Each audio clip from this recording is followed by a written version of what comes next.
Bismillah. Sebelumnya saya baru kehilangan suami saya 7 bulan yang lalu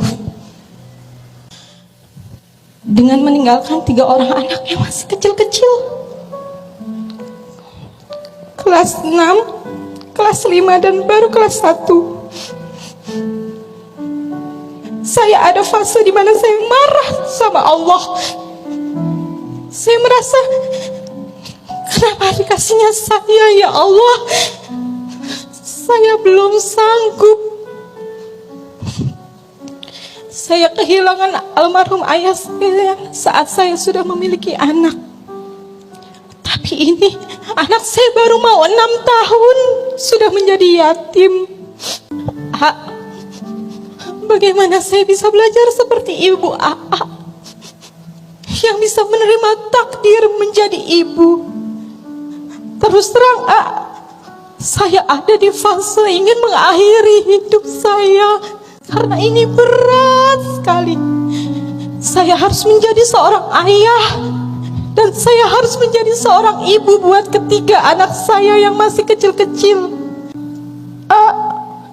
Ajarkan saya untuk ridho atas ini semua, untuk ridho menerima ini semua, karena ini berat sekali untuk saya dan ketiga anak saya. Saya sudah tidak ada almarhum bapak sebagai pegangan laki-laki. Saya tidak punya abang, saya tidak punya sosok laki-laki yang menguatkan saya. Saya harus menjadi laki-laki dan harus menjadi perempuan untuk ketiga anak saya. Anak saya alhamdulillah sekolah di sekolah tahfiz Quran semua. Yang kelas 6 sudah hafal 7 juz. Yang kelas 5 sudah hafal 5 juz. Apa saya mampu menjadi madrasah untuk anak-anak saya sedangkan saya rapuh? Saya rapuh sekali. Ajarkan saya untuk bisa menerima takdir, belajar menerima takdir atas semua ketetapan Allah ini. Ada 3 ayat dalam Al-Quran. Yang ayat ini diajarkan oleh ibu saya agar bisa belajar menerima takdir. Teteh, Mbak Tiara, nanti di rumah tadaburi lebih dalam.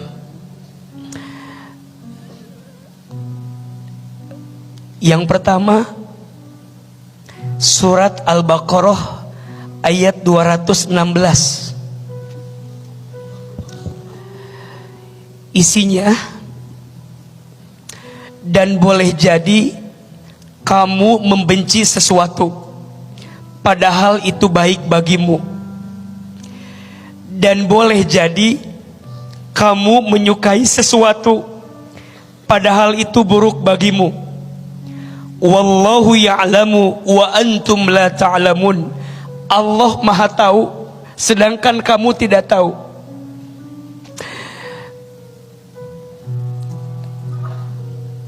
Untuk setiap kita yang pernah kehilangan, percayalah, tidak ada yang namanya kehilangan.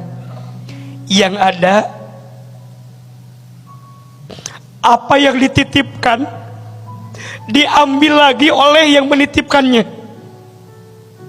Suami teteh bukan punya teteh, punya Allah.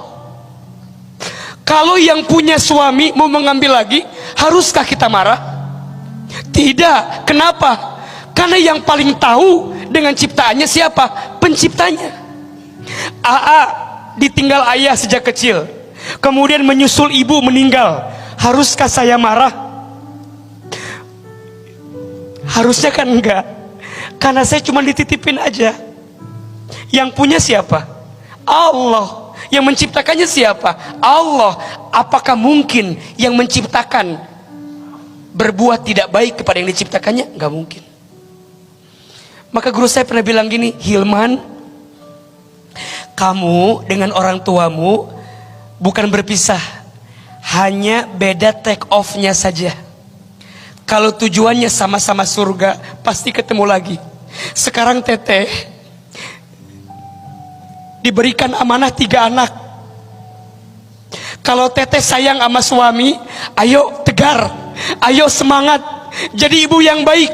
Ini anak 3 investasi agar nanti suami teteh bahagia di sana melihat teteh jadi ibu yang baik buat anak-anak.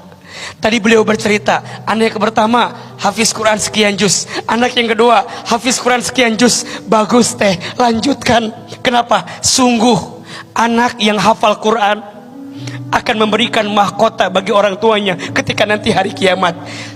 Aku yakin almarhum suami teteh bahagia di luar sana, bahagia di sana.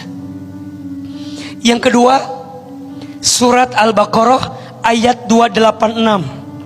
Isinya, la yukallifullahu nafsan illa wus'aha. Mohon maaf ya, kalau ada yang bertanya, "Aa, kenapa ujianku seberat ini?" Karena kamu sekuat itu untuk menerima ujian itu. Teteh, Allah aja yakin sama teteh. Masa teteh nggak yakin sama diri teteh sendiri? Allah aja yakin. Allah mengambil suaminya, beliau jadi seorang single mom, single parent. Kenapa? Kenapa nggak yang lain? Kenapa harus saya, Ustadz? Karena saya yang kata Allah mampu. Itu yang ibu saya ucapkan. Hilman, kenapa mama diberatkan hidupnya? Karena Allah tahu mama bisa melewatinya. Mohon maaf ya, ibu saya punya anak banyak sekali. Saya 9 bersaudara. Saya anak paling bungsu. Ibu saya punya saya di saat usia beliau sudah sepuh. Jadi cukup berat mengurus saya. Sampai saya bertanya, "Ma, kok mama sekuat itu ya?" Iya, karena Allah percaya sama mama untuk ngasih beban seberat ini. Maka teteh nggak boleh bilang saya rapuh, saya nggak bisa. Shh, hati-hati ya. Itu termasuk was-was syaitan yang merapuhkan diri kita. Allah aja yakin sama teteh, masa teteh nggak yakin sama Allah?